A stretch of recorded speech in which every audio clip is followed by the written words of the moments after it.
Okay, we have our first little tech failure. So one of our panelists was going to be here from a temp agency. However, the information that was uploaded into her Outlook calendar didn't show up. So she didn't know she was supposed to be here today. She thought it was tomorrow. And they're having this big audit. So she was also asked to come from someone else.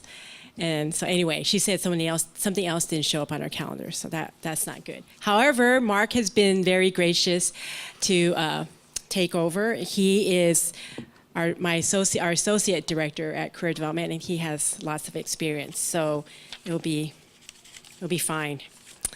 Okay, so actually the goal for myself today is really to have a little discussion on the do's, don'ts, and expectations of technology in the workplace. Also what's been passed around Sandy's gonna pass around. So Sandy and Tiffany stand up, career counselors. We've all have different backgrounds. We've all been in industry, and I think, except for, so when we've been at different schools, worked at different places, so I have a broader perspective about what it takes to be out in the workplace, and we want to really be able to give that information to you so you can be the most prepared as possible. So Sandy passed out a sign-up sheet. If you would do that, that would be great. And then there's evals on the table for you for the end. So in any case, so I'll have Andrew and Mark give a little introduction of themselves. And what I want them to do is share a little bit about their background, but also what was technology like when they were in college, and how has it changed, or what was needed when they went into the workplace? Hi there, my name is Andrew Hartman. I'm the Senior Project Manager at Caliber Media Group, which is a marketing technology firm here in Orange County, in Orange, the city of Orange, right by the block. And we deliver all kinds of different marketing ecosystems with a focus on technology. So that could be email marketing, e-commerce, all kinds of direct response, focuses on customer service, technology, et cetera. My specific role, I might have mentioned, is I'm the senior project manager. So my role is clients come in, they have a specific business goal. I'm their main point of contact, and then I work with them and then manage our team ultimately to deliver those solutions, whatever it is. And so that's my role. So you want me to jump right into technology when I was? Technology in college and a little bit about your career background. Okay. So technology when I was in college, I graduated from high school in 1998. I'm a Biola grad, so I graduated from Biola in 2002. I came to Biola with a computer that could only connect to the internet via dial-up. So if you guys remember the sound of a modem, it might have been a long time ago, but that was my world. And I actually had a computer. If any time the phone rang, it would cause my computer to restart. So that was awesome when I was writing term papers. The computer that I had was a quarter of the technology power of my iPhone. So it just gives you a sense of how much things have changed since then. And not everyone had a computer. I mean, it just was a different time, and there was a different expectation. We were using Microsoft Word. We had a system at Biola called Bubs, which is an email system that everyone was connected to. But there wasn't a lot of expectation around technology. I happened to have a job. There used to be a thing called Smart Stop, and I happened to have a job where I did nothing except wait for people to come and ask for copies of homework or whatnot. And so my job, pretty much, I was paid minimum wage to surf the internet for 12 to 15 hours a week, and it was probably the best technological education for me because it made me really resourceful. It helped me understand how to navigate a search engine, how to find something online that I was looking for. I became that dork that you probably all know that always says, like, oh, did you guys read about this really techie, niche-y thing? That was my life. So that was then. I graduated, I was a history major, so I'm in an utterly different field than where I started. I thought I wanted to teach high school history, and I was very, very, very, very, very wrong about that. I actually worked at student affairs, student development at Biola for a couple years. I transitioned, so I stayed in education, but I was working in leadership and development in particular. So I was working with student government, SMU at the time, the mentorship program, a couple different programs. And at that point, the expectation of technology was really, it was still fairly minor. I needed to be able to navigate an electronic calendar. I needed to be able to navigate Microsoft Word, Excel, PowerPoint, et cetera. From there, I transitioned to what I do now. I just made a big change.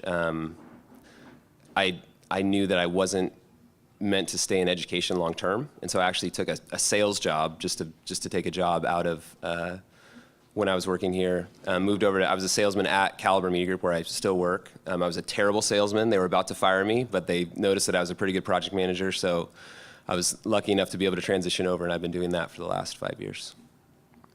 So. Yeah, Mark Mathis, can you hear this? Is it on? I can't hear myself very well. Associate Director here at Biola in their Career Center.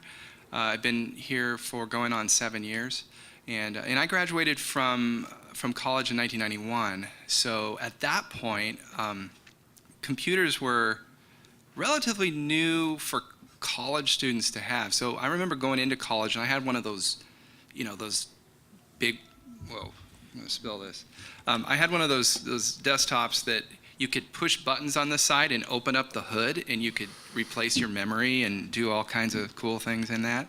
So I remember I was tinkering with my computer even in college, but when I remember coming to college with that computer, I did not use that in high school. I remember I had a typewriter, so that kind of gives some perspective. So when I came. Well, I guess when I graduated from college, the thing that I noticed in my first job, which was, my first job was at IBM, doing marketing for, it's kind of mid-range computer systems. After that job, though, I went into a company called Avia Footwear. So they make shoes. Some of you may have even owned a pair of athletic shoes by them. The thing I noticed is they immediately wanted me to know how to write macros in Excel and create programs to do financial reports. I came in there as an inventory specialist and a sales planner, and also they wanted me to do mail merge with Word, and these are things that I'd worked a little bit in college with. I was a business major in college, so I had some training in especially in Excel. But I didn't have enough training. And just from students I talked to here at Biola in our Career Center, even in the business programs here, there's not enough Excel training for what's demanded in the workforce by employers. And we're told this all the time by employers. So anyway, I'll backtrack my career. So I was at Avia, then I went on to Columbia Sportswear for a few years and worked in production planning and working with overseas factories. And then after that, went and worked in one of the largest food processing companies in America. They make all the French fries for McDonald's, or at least most of them. One of my jobs there was to be a French fry tester. So I would have to go to the factories and taste different French fries, and give an assessment on how much dirt I could taste in terms of the soil content. I had to get very nuanced on what the flavor was. I won't go into that. But then I worked in the tech industry for a while. I had my own consulting company where I was a small business consultant for various companies during the dot-com era, the late 90s. Was vice president of several software companies. One was dealing with actually something related to what I do now, and that's career management software, and it was for Chamber of Commerce's. So I would travel around the United States and work with Chamber of Commerce's in the whole career development field. Then I taught English, or not English, business and economics in China for about 3 years, and then went to University of Idaho, where I was their professional development manager at their School of Engineering, putting on kind of very esoteric mathematical classes for engineers in the field. I would recruit the best instructors in America to teach these, and then I would charge people to come. And that's what brings me here now. I've been here about 7 years as career development. And you can see I have kind of a smattering of different experiences that have given me exposure into various areas of tech. And I'd say as far as tech goes, I'll just echo what Andrew says. I mean, the entire Microsoft suite, that one should be, you've got to have it down cold for almost any job.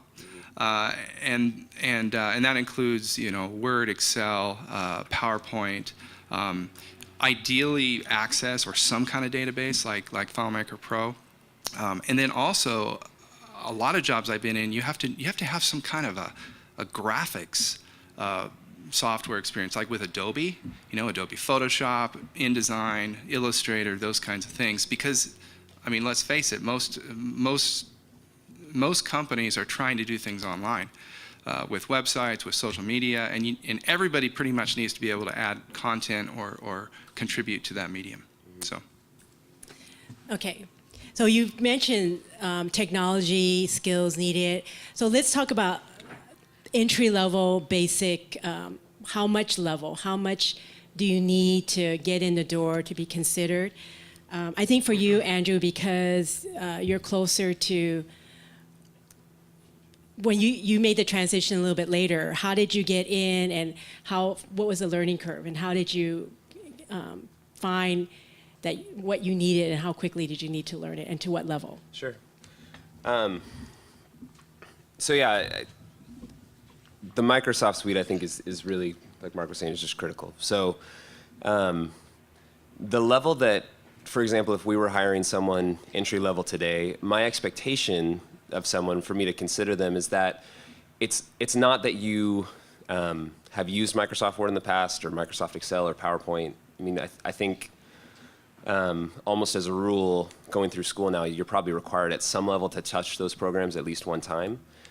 Really for us, what we're looking for is, do you have the ability to communicate a message via those tools? So for example, in Microsoft Word, do you have the ability to develop a thought or a critical analysis in written word in a way that is intelligible, that I could sit down and skim through and understand? In Excel, do you have a way to present data so I understand that there's some type of significant statistic happening? So not just the ability to plug in numbers and maybe sum total those numbers at the bottom of a column, but can you help me understand why that matters? In PowerPoint, it's the same thing. The whole goal of PowerPoint is for presentation. So for me, in that transition, like Jeannie was talking about, luckily I had a lot of that in my time at Biola, but there just was especially in Excel, like Mark was saying, there was a much higher expectation of Excel. Excel is really, we could probably, trade stories of the things we know how to do in Excel, and we wouldn't even scratch the surface. Excel really is the greatest program ever built because it has the ability to really do anything. And so I would encourage you, just as a tangible next step, is there are so many incredible resources online to learn about that, that start as basic as double-click Excel to open it, all the way up to running really significant macros that Mark was talking about. So for me, with that expectation, I think a critical skill set, like what Jeannie is talking about, is I just needed to be a creative solution provider. So there's 14 of us in our agency. There's not someone dedicated to hold my hand to go learn what I needed to learn. And so, like I mentioned my time at SmartStop at the Student Resource Center, I just was really good at Googling. I was really good at, okay, I don't know how to concatenate text in Excel. I don't even know what that means.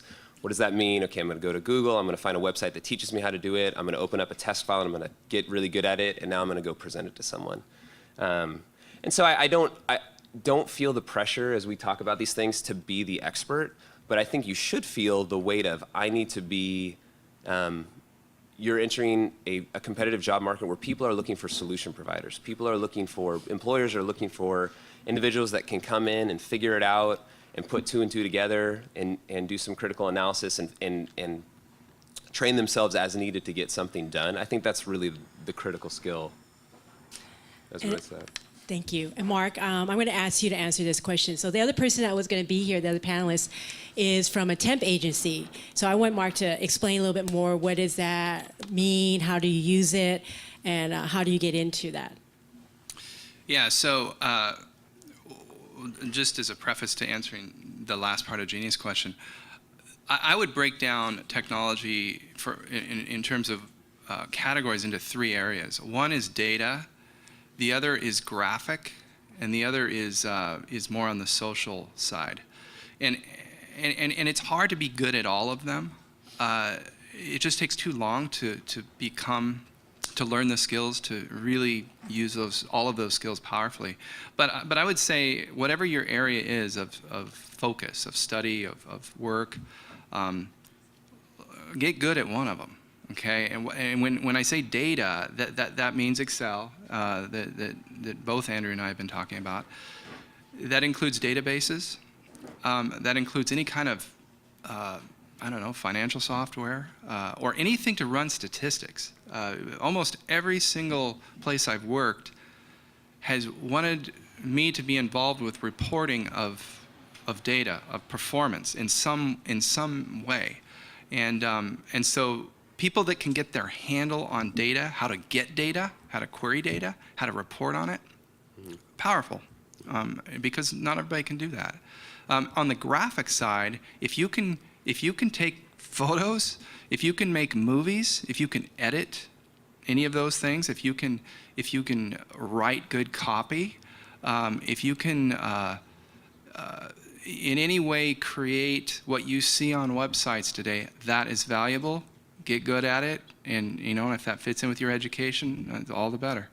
And then on the social media side, that's a relatively new thing, and what's involved there is web design. So HTML is pretty critical for today's modern websites. If you use, WordPress is becoming just an increasingly popular platform for creating websites. It uses HTML in terms of the coding. So if you can know that, that's marketable. Employers want that. And then all of the tools of Pinterest and Twitter and Facebook and LinkedIn and the list goes on of social media tools.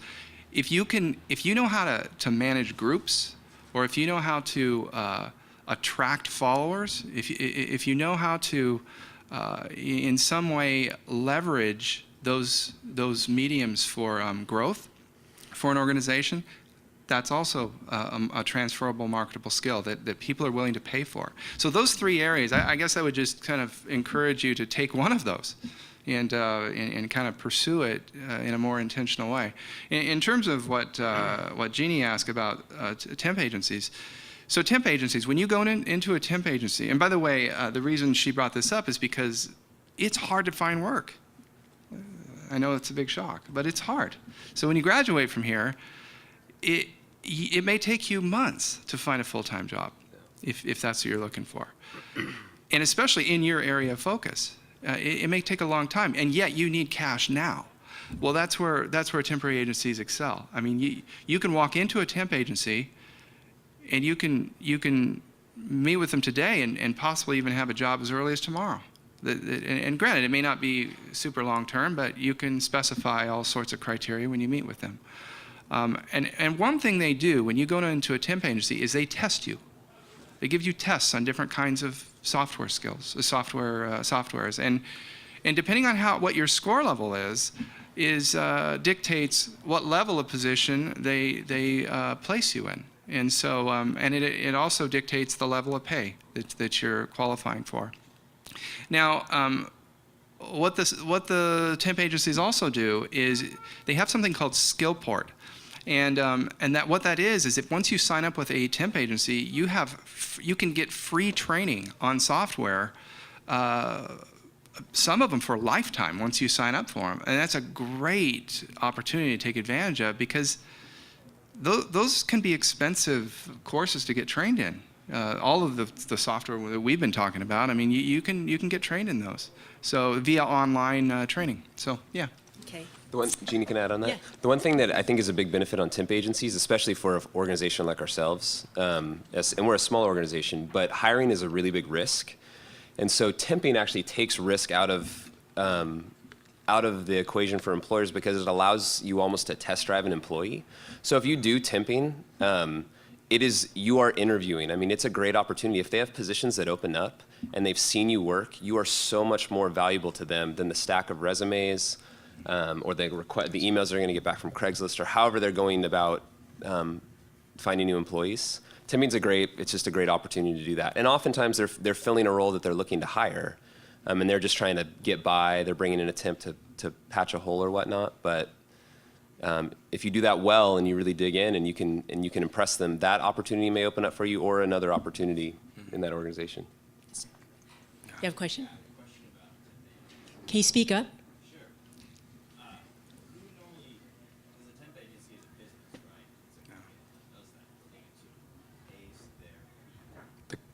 The employer. Mm-hmm. So he's asking who pays the fee from the temp agency, who pays the fee of the person coming in, and it's the employer. Yeah, So the employer pays a percentage, and the temp agency pays a percentage. Yeah, a concrete example. Let's say Hewlett Packard has a position as some kind of assistant something.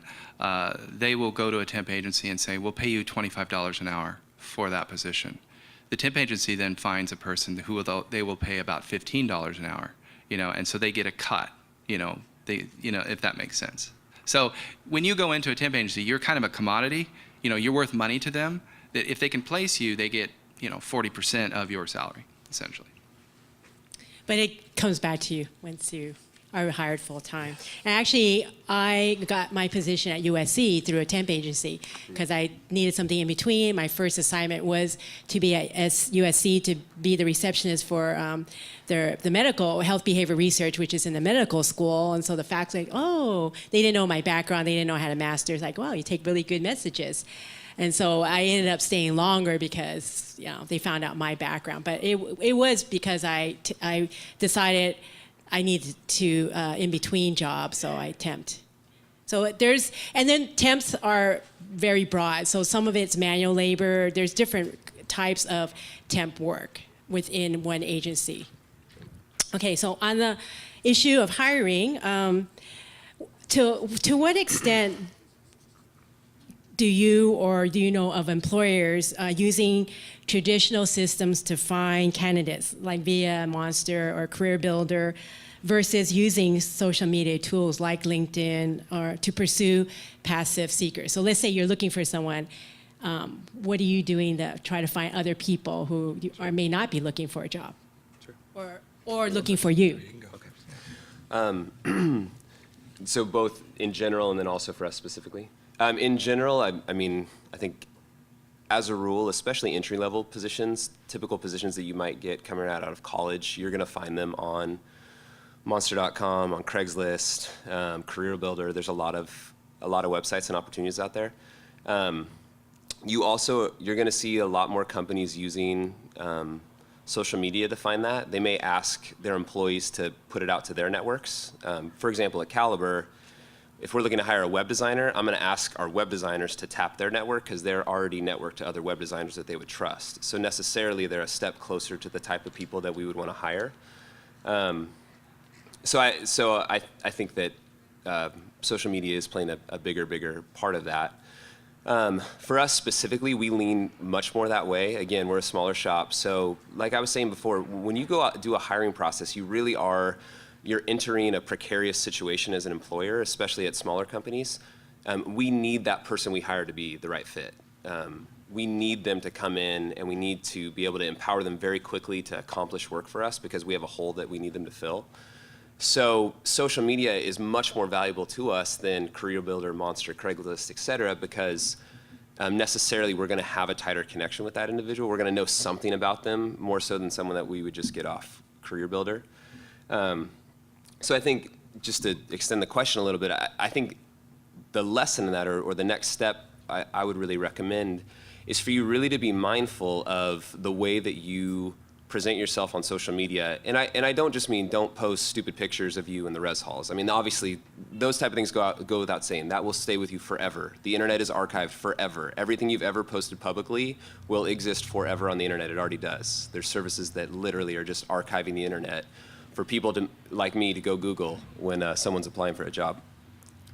But I think it's really important for you to own a public persona. So if you want to go into education and you want to have a specific focus, if you can decide, okay, in social media, in my LinkedIn network, in my Facebook network, in Twitter and Pinterest, I'm going to post about those type of things. I'm going to link to blog posts that highlight my interests. I'm going to write a blog where I'm even at a young age, even in college, I'm doing commentary on the things I'm learning. When two things are going to happen when you do that. One, your network's going to start thinking, oh, okay, well, Andrew's a specialist on productivity and management. He knows a lot about that.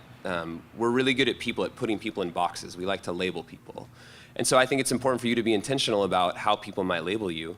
But then two, when you go to apply for a job, if someone were to Google me, there are things that I hope that they find. I want to be intentional about the persona that company sees about me. I want them to think that I'm a good manager, that I'm a thought leader, that I'm great at organizational efficiency, that I'm a decent marketer. And I've tried to intentionally put that out to the internet because I know the internet's going to soak it up, and I know my network's going to soak it up because that's just how it works. So I think I think it's good. People are going to look on social media when they go to hire you. It's good for you to be defining the conversation and defining what people are going to think of you when they see that, and not just passively letting it be whatever is in your Twitter feed or your Facebook feed or your Pinterest feed or whatever the kids are into these days. Yeah, so I would say there's two main sources that are used by recruiters. The one is for looking for passive job seekers, LinkedIn, by far. So if you could do anything after this session, I would say create a LinkedIn profile. It's kind of like Facebook except professional.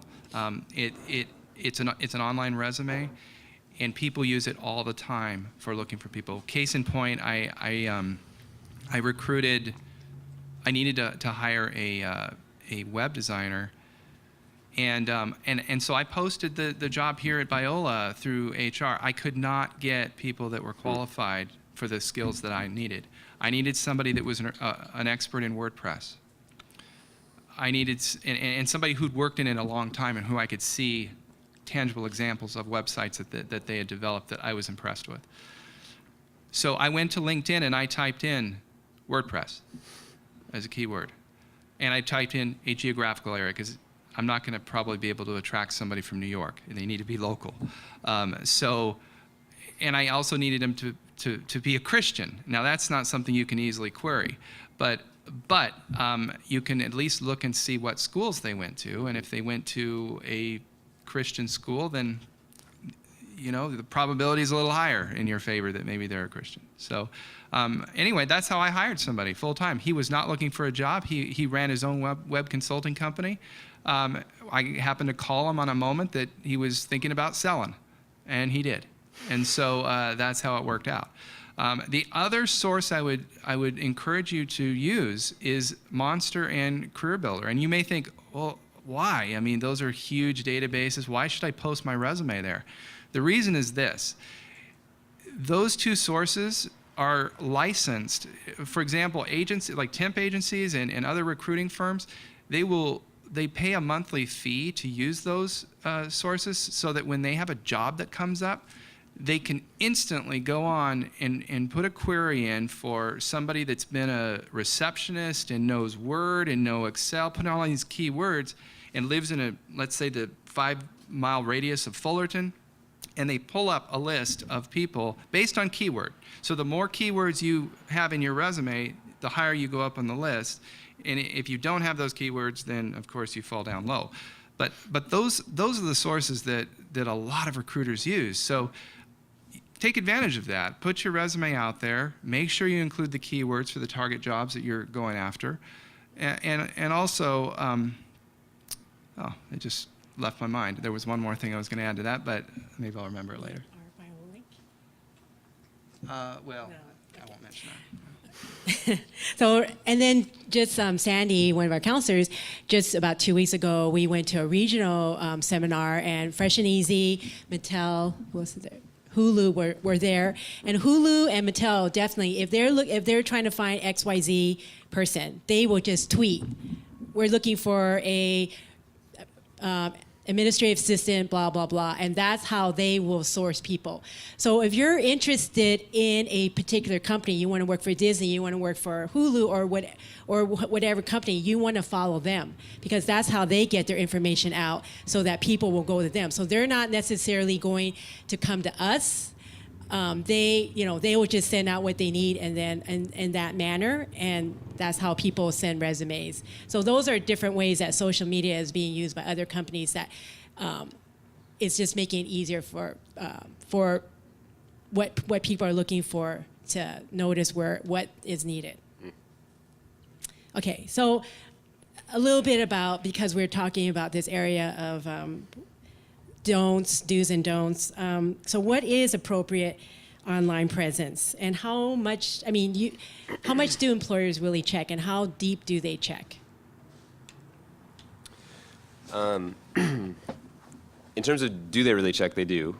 In terms of what they check, they most likely will look at whatever's, people want to find the information. They're not that rigorous. I would say they're, depending on the position. If it's high security or something like that, then they'll probably look pretty deep. But even for us, we're typically, like, if we Google someone, we'll look first 2 pages on Google, we'll look on Twitter, we'll look on Facebook, we'll look on Pinterest, and just see what's out there. And we're not looking, I think it's probably important to say, we're not looking for like the gotcha stuff. We're just kind of trying to figure out this person that just told us about themselves, and we're kind of collaborating with social media to help tell us about that individual.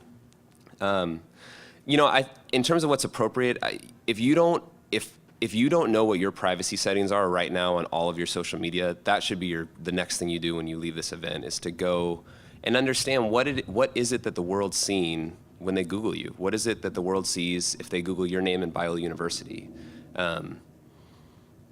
I think it's really important to be thoughtful about that. And then, in terms of what's appropriate, I am looking for personality. We're in a business that not only are we concerned that you can do the job, but we're also concerned that you have a cultural fit with us. So if you love dogs, if you love your family, if you love sailing, if you love basketball, whatever, post about those things. Those are great, and those are great things to even intentionally make public, because they tell us something about you. We're not looking for robots that can hammer out web design. We're looking for someone that we're going to spend more time with than we're going to spend with our family over the next year. It's just the nature of work. So I think like I said earlier, I think you should be really intentional about what you make public and what you keep private. You should know on a post-by-post basis what you're doing. And if you wouldn't want your mom or your professors to see it, then it shouldn't be public. I think those are probably simple rules to live by. But again, I really do think you should make some things public. I think it is ultimately an asset for you in a job search process, because you're helping tell your story in a secondary way to the interview, to your resume, to references, et cetera. Yeah, and I would second what Andrew said on the public part. There's 2 scenarios that come up when I try to hire somebody, and like Andrew said, we always Google them. And most people do. So when you Google somebody, you either find too much information, usually maybe the wrong kind or something, or too little. And the too little is almost worse in a way, because I want to know something about that. I'm Googling because I need to know more information. And if nothing's out there, then I start having questions, or I go to the next person, is a reality. I start Googling them, and then I see stuff. Then I think, okay, well, yeah, things that add to the picture of who they are. And so, so both sides of that equation, being careful what you put out there, but also put stuff out there. Yep. And I would say one of a great way to put stuff out there is through blogging, and become a subject matter expert on something, and publish it. And then when somebody Googles you, they start looking at articles you've written and go, this person actually knows something and is influencing the body of knowledge out there. They're a contributor, essentially, and that's attractive. And people that do that, they do get more response when they're looking for jobs. Okay, so then what is expected behavior in the workplace related to technology use? When is it not appropriate? Is it okay to check messages on your phone during a meeting, things like that? What is that? What does that look like? Sure. I think you just have to put yourself in the role of your boss or your coworker or people around you, in that they're not going to be looking at your screen all the time. Specifically, and I think I'm speaking specifically related to what you do on your workspace, and I work in an environment where you're just on a computer all the time. So I don't see, for example, my creative director, I don't see what my creative director is doing all the time. I literally am in view of his computer maybe 2 or 3 times a day. So if one of those 3 times he's on Facebook, and that's happening over and over and over, my impression is that he's spending a lot of time on Facebook. Maybe he only checked it that one time that day, but you're communicating something about yourself based off how people see you use media like that. So I would say, our expectation is, at least in our office, is you just either are outside in the break room. I mean, all of us have smartphones, so we all have everything we would need to get on our phones, at least at our office. I just as a rule wouldn't do it. I mean, I think you're constantly building an impression with your team. Whether you know it or not, even after you're hired, you're kind of constantly reminding them why you should stay hired. You need to consistently deliver value. And so go to the break room, go outside, just do it on your phone. There's no reason that you need to do it on the desktop at work. And one little quick story, the web designer that we hired, when he was interviewing with HR here at Biola, I remember talking to the lady in HR, and she said, my one concern is his cell phone was going off during our meeting, and I'm just concerned about him in that way, and like it was a big deal. And for me, in my mind, I'm thinking, well, he's a tech guy. I'm not put off by that. But some other hiring manager other than me may have been put off by that and thought, maybe this person is going to be too divided in this role. So it could make a difference if it gets in the way. Right. Another thing that happens, even in our own office, is we hire about 5 or 6 student employees that work for us, and occasionally somebody will be looking on, having Facebook on, and that's fine if it's adding to our Facebook site, if it's contributing content, if it's somehow doing that. But if it's for personal, it's not good for several reasons. One, it's not good because it's using resources in an inappropriate way. Second of all, if other people at Biola walk by and see somebody just playing, they might think, well, do you not have enough to do? Is this, is there too much resources here that's just underutilized? So there's ramifications that affect resources, and that's I think an important thing to think about. So I would say just always, if you are using social media, use it for use it for your organization's advantage. Figure out a way to pin stuff that's cool that'll be helping. So. I mean, even more basic, we've had students come in our office in counseling appointments, texting while they're in the appointment, in their own personal counseling appointment with us more than once. And you can be sure that looking for student workers, we would not recommend that person. We will give you all the information, but so people do notice, your professors, other people who work here who can hire you, we notice those little things. I mean, it's not meant to put a ding on you. I think it's your awareness. What it is how aware are you of how much you use social media? And then to think about that's really what it comes down to, because they think, oh, I'm sorry, I didn't realize, and let me put this away, and that's fine as long as you're aware. And many times what's happened in those cases, they're not even aware. They're texting in the middle of their counseling session while the counselor is speaking to them. So that's when it's probably a little too much. So I want to be able to, we have questions, but I want to be able to open it up to you all and let you ask anything related or maybe not related that may be helpful to you. It may be a lot of information, it may be overwhelming. So any questions you may have for us or the panelists? Yes. So I'm graduating in December. Congratulations. I'm going home for 2 weeks for Christmas and my best friend is getting married and whatever. So when it comes to applying for jobs or specifically like temp agencies, if I apply now, I go, oh, I can start in 2 months. Is that should I wait until I get back? But then I'm coming back without a job. So I'm just trying to figure out when the best time to apply or interview is, and if that's a huge turnoff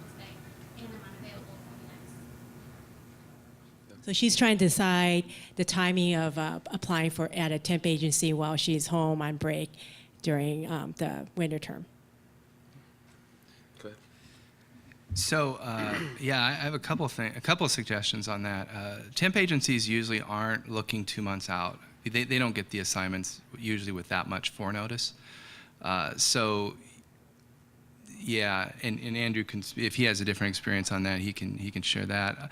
But what I would do is, it usually takes several months for all the processing and interviewing and everything to get what I would say a good job, that's professional and that is a sustaining kind of job financially. So this is not too early at all to even before you show up in town, make some calls to places that you are interested in, and they may or may not have open positions, but make appointments. I would call them, they used to be called informational meetings, but I wouldn't do it with just a me-centered focus, but maybe, and this gets into a whole nother conversation, but essentially finding someone that has a hiring authority, set up a short meeting with them when you're in town, saying, hey, I'm going to be in town on this window. Can I meet with you? And we'd have to go into more how you'd really say that to get them to say yes. But that's where you can come into our office and we can coach you through that. But I would say that's a good idea, because by the time you have that meeting, it still may be several months before things start to materialize. Yeah. Yeah, I would really agree with everything Mark said. And I mean, if nothing else, it's really good practice. I mean, I interviewed at a ton of places that I would never go work for just because I needed to feel comfortable in the saddle. And two, one thing that's really important to remember in a hiring process is when we sit down to interview someone, we are so hopeful that you are the right person, because we are so busy, and we want to get this process done. We want to bring someone in. So we're looking for people to hire or to just keep in our pocket for later if we can't hire them right now. So, for example, if you went to let's say an opportunity opened up and they really were in need, they needed to hire someone immediately, you let them know, hey, I really can't start till January 1. Maybe they're willing to wait, maybe they're not, but if they're willing to hire you, then you've established a lot of value in their mind. And so the next time they have an opportunity, that's just a greater opportunity for you. So yeah, I would say go for it, and Yeah, I would talk to Mark about how to do good. One more thing, hey, Sally, can you raise your hand? Everybody look at Sally waving her hand. So an example of what Andrew just said, she interviewed for a position, I don't know, a couple of years ago that we had in our office. We didn't hire her for it. And really it was a matter of fit. There was another position that we had come up over the summer that was a higher level position. She's our employment manager. And we did think of her. We thought she was great. And we had interviewed several other people in the meantime, but we thought she'd probably be better. And so we called her again and said, hey, are you interested? And she was. So she came in. So yeah, the example of how every meeting that you have is important. Yeah. In some way. You're making connections that make an imprint in people's mind. Yep. Other questions? Could be anything. Any other questions? Mark and I are open books, whatever you got. Yep. I wanted to ask a question on LinkedIn. Do you think it's possible that on LinkedIn, people would, the networks get too big to the point where you can't really recommend someone? Because the purpose originally of LinkedIn isn't it to really recommend Mhm. jobs, to connect to jobs. But if your network is so big, and it's more of a theoretical thing, is it a problem that you don't really recommend something in your network that's really Yeah. So he's asking, would it be a case where you would have too many networks or contacts in LinkedIn? Yeah. I'm pretty judicious about that, in terms of who I say yes to and who I'll actually reach out to. And my filter is always, would I feel comfortable asking that person to introduce me to someone else? And if I wouldn't, then there's really no point. It doesn't really add value to me. And then also in the same way, if this person connects with me, would I feel comfortable introducing them to someone else? I'm different than that. There are people that LinkedIn is currently a collect-a-thon in the same way Facebook was probably 4 or 5 years ago. But, you know, it's, in terms of recommendations, I think that's the greatest value of LinkedIn. And there's hiring managers that will say LinkedIn recommendations are highly encouraged. So they literally are filtering by, have you been recommended by other people or not? So I would be really intentional. The best thing to do is to go recommend people that you would actually recommend, write it for them, submit it to them, and then say, hey, if you'd be open to it, I'd love it if you would recommend back, if that makes sense for you.